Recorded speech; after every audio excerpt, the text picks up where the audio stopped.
অবশেষে বাংলাদেশে টি-20 ওয়ার্ল্ড কাপের স্কোয়াড ঘোষণা হইল। স্কোয়াড যা আছে মোটামুটি চলে, কিছু করার নেই।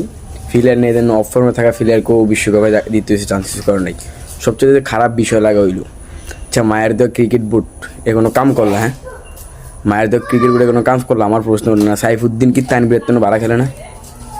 তানভীরের জন্য সত্যি গুণ ভালো খেলে সাইফুদ্দিন। এই সাইফুদ্দিনের রাইখে বিশ্বকাপ স্কোয়াড ঘোষণা করছে, কি কিছু বলার মতো নাই আমার। সত্যি বাংলাদেশের একজন আস্থা ভরসার নাম ছিল, এই সাইফুদ্দিনের রাইখে বিশ্বকাপে স্কোয়াড ঘোষণা করছে, তাও তানভীরের রয়েছে। কিচ্ছু করে না।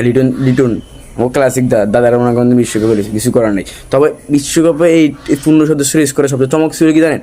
Taskin Ahmed, vice captain, our leader, our vice leader, ঠিক আপনার তাসকিন আহমেদ। আমার মনে হচ্ছে এরা ক্যাপ্টেন না দিলে সবচেয়ে বেটার হইতো। শান্তরে ক্যাপ্টেন না দিয়া তাসকিন এরা ফুল ক্যাপ্টেন দিলে ভালো হইতো।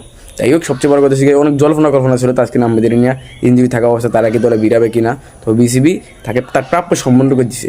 তাসকিন আহমেদ যিনি ছিল অনিশ্চিত, তাও তাকে প্রাপ্য সম্মানটুকু দিয়ে আবার ওয়ার্ল্ড কাপে পাঠানো হবে। আশা করি ভালো কিছু করবেন তাসকিন আহমেদ। হার না মানা এক যোদ্ধা, বাংলাদেশের হার না মানা এক যোদ্ধা, তার নাম হচ্ছে তাসকিন আহমেদ। ঠিক আছে, তো এই স্কোয়াড নিয়ে কোনো লাভ নেই, আমারই প্রত্যাশা নেই। কারণ যে স্কোয়াড খেলতেছে তারা জিম্বাবুর লগে বিগত যে ম্যাচ খেলছে, ও ওয়ার্ল্ড কাপ যে সাউথ আফ্রিকা, শ্রীলঙ্কা, হ্যাগলকে মনে করেন এবারে মনে করেন নেপালের লগে পারে কিনা আমার সন্দেহ, আমি যেটা মনে করি আর ব্যক্তিগতভাবে। যাই হোক, তারপরেও শুভকামনা, কিছু করার নাই। যা আছে তা নিয়ে আমাদের পরিবেশ, যা আছে সেই প্লেয়ার নিয়ে আমাদের মনে করেন আগাতে হবে, কিছু করার নেই। সবচেয়ে খুশি সংবাদ তাসকিন আমাদের জন্য যে ভাইস ক্যাপ্টেন হয়েই মনে করেন যেন ওয়ার্ল্ড কাপ খেলতে হলে চলে যাবো। অনেক অনেক শুভকামনা। এই ব্যাটিং নাজমুল হাসান শান্ত হ্যার খেলা তো আমাদের পছন্দই হয় না, ব্যাটা খেলা ওয়ানডে ম্যাচ, ওয়ানডেও এত খারাপ খেলে। লিটন দাস এর কথা নাই কইলাম। তানজিদ হাসান তামিম যদি এবার ওয়ার্ল্ড কাপে ভালো কিছু করে ওপেনারে, তাহলে তানজিদ হাসান তামিম তার হইতে আমার আস্থা আছে ভাইয়া।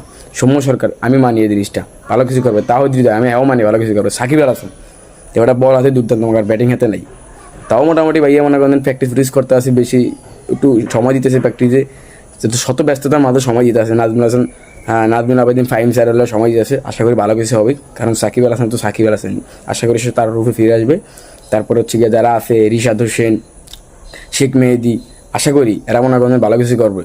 বুড়ো মাহমুদুল্লাহ আমি মনে করি দিন এই বিশ্বকাপে, শেষ বিশ্বকাপটা বুড়ো মাহমুদুল্লাহ মনে করেন একটা চমলক্ষ খেলা দেখাই দিব।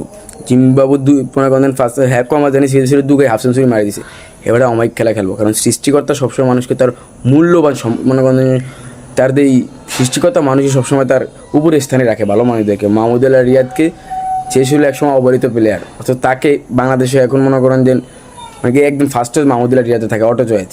তাসকিন আহমেদ ছিল অবহেলিত প্লেয়ার, তাই সারে ভাইস ক্যাপ্টেন দিয়ে মনে করেন ফাটাইছে। সুতরাং আমি আশা করি ভালো কিছু হবে এই বিশ্বকাপের জন্য।